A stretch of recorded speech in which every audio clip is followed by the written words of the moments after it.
Haqni aylar qandaq aylakin tang, oyoqliq birchilik sunum ko'tartmaydi. Buni bizni Yilman itizg'im tang so'rab atmadi. Bamame. Olam o'tirgan qana, men o'tirmayman shunaqa. Hey, ishak ne yaparsamda?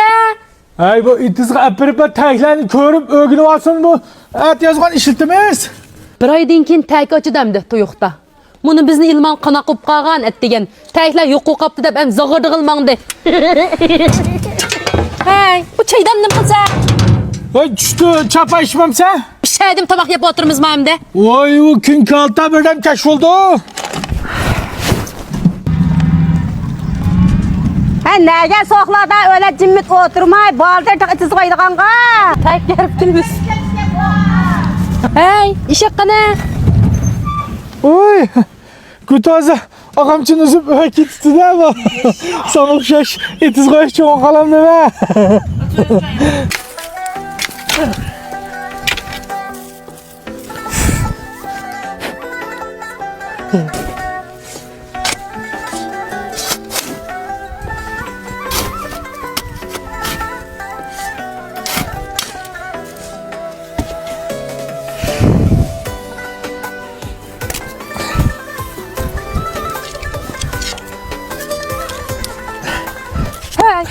Nim qossa?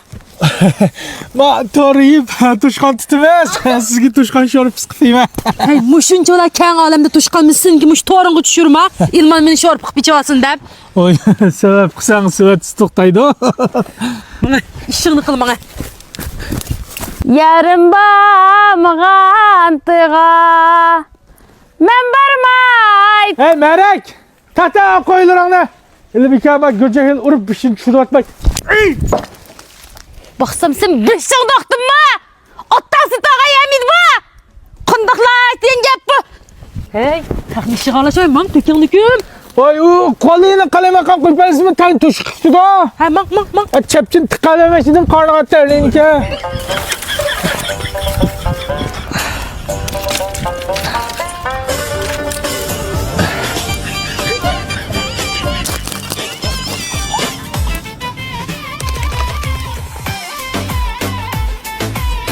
Hey, nim qossa?